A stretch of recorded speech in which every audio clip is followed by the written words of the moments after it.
शुक्रिया नाजरीन programme join करने का। पाकिस्तान तहरीक इंसाफ की जानिब से स्पीकर कौमी असम्बली से राब्ता किया गया है कि वो उन्हें वक्त दें ताकि तहरीक इंसाफ का एक वफ्द जो है वो उनसे मुलाकात करे और पाकिस्तान तहरीक इंसाफ के जो अरकान हैं 123 के करीब उनका फिगर बताया जा रहा है, वो स्पीकर के रूबरू पेश होकर अपने इस्तीफों का ऐलान करें। लेकिन स्पीकर कौमी असम्बली ने क्या कहा है, बड़ी दिलचस्प बात है। और उसी के बाद ही पाकिस्तान तहरीक इंसाफ ने ये इंदिया दिया है, अगर स्पीकर कौमी असम्बली उनके इस्तीफे मंजूर नहीं करते तो फिर सुप्रीम कोर्ट का दरवाजा खटखटाया जाएगा। लेकिन इससे पहले पंजाब असम्बली में चौधरी परवेज इलाही ने एतमाद का वोट लेने का फैसला कर लिया है।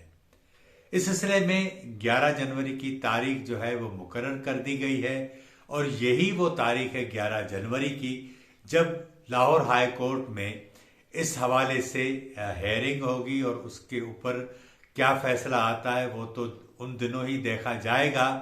लेकिन पिछले दिनों जब लाहौर हाई कोर्ट ने स्पीकर की जानिब से एतमाद का वोट लेने का जो हिदायतनामा था उसे जब मुअत्तल किया तो उसके ऊपर हुक्मरान जमात पाकिस्तान मुस्लिम लीग नून ने शदीद तहफ़्फ़ुज़ात का इज़हार किया था और ये भी इशारा दिया था कि वो इस सिलसिले में सुप्रीम कोर्ट में अपील में जाएंगे।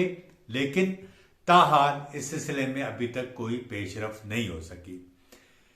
अब जब 11 जनवरी को परवेज इलाही एतमाद का वोट लेंगे और इसी दौरान ही तहरीक इंसाफ की जानिब से अरकान कौमी असम्बली के इस्तीफों के मामले पर जिस तरह पेशरफ्त दिखाई दे रही है, लगता ऐसा है कि परवेज इलाही पंजाब में एतमाद का वोट हासिल करने के लिए बहुत ही पुरुम्मीद हैं और उन्हें होना भी चाहिए।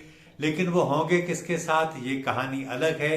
एतमाद का वोट उन्हें इसलिए चाहिए कि इसके अलावा कोई ऑप्शन नहीं, क्योंकि यही एतमाद का वो वोट होगा जिसकी वजह से वो अपनी चीफ मिनिस्ट्री जो है आगे लेकर चल सकेंगे, नहीं तो ये खेल इधर ही खत्म हो जाएगा। अब आते हैं कि स्पीकर कौमी असम्बली से जब तहरीक इंसाफ ने राब्ता किया तो स्पीकर कौमी असम्बली ने क्या कहा। पिछले दिनों हम यही बात डिस्कस करते रहे, आज उसकी तस्दीक भी हो गई है।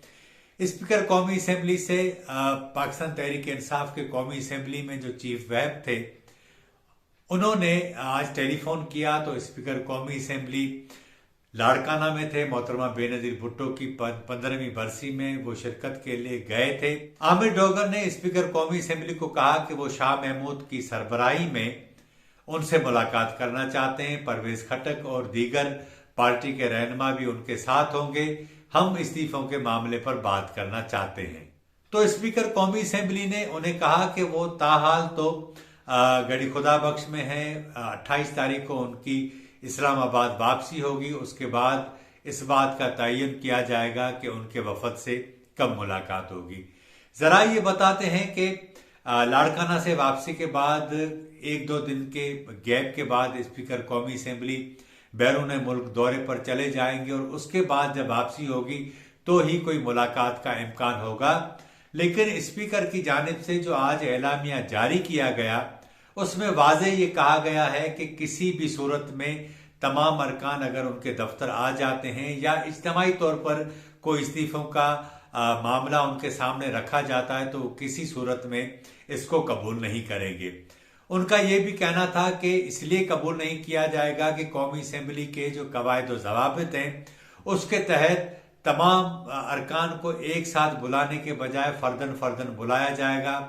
उसे अपने चैम्बर में बुलाया जाएगा, उससे पूछा जाएगा तुम्हारे ऊपर कोई दबाव तो नहीं, अपनी रजा खुशी से इस्तीफा देना चाह रहे हो। अगर इस तमाम सवालात का जवाब उस रुकन ने दे दिया तो वो इस्तीफा मंजूर कर लिया जाएगा। ये जराए हमारे ये बताते हैं कि स्पीकर कौमी असम्बली ने इस बात का फैसला किया है कि अगर फर्दन फर्दन भी तहरीक इंसाफ के अरकान उनसे मुलाकात के लिए आते हैं तो भी वो हफ्ते में कोई 2 दिन इस तरह का प्लान करेंगे कि उनको बुलाया जाए और 2 से 3 अरकान से ही मुलाकात हो सकेगी, क्योंकि वो कोशिश करेंगे कि इस प्रोसेस को थोड़ा तूल दें, लंबा करें, ताकि कम से कम एक एक जो मेंबर है उसके साथ 15-20 मिनट गुजरे और 1.5-2 घंटे का ये पूरा प्रोसेस चले, ताकि 2 से 3 मेंबर जो हैं वो निपटाए जाएं। उसके बाद फिर दूसरे दिन इतने ही लोगों को जो है वो मिला जाए और उनके इस्तीफों पर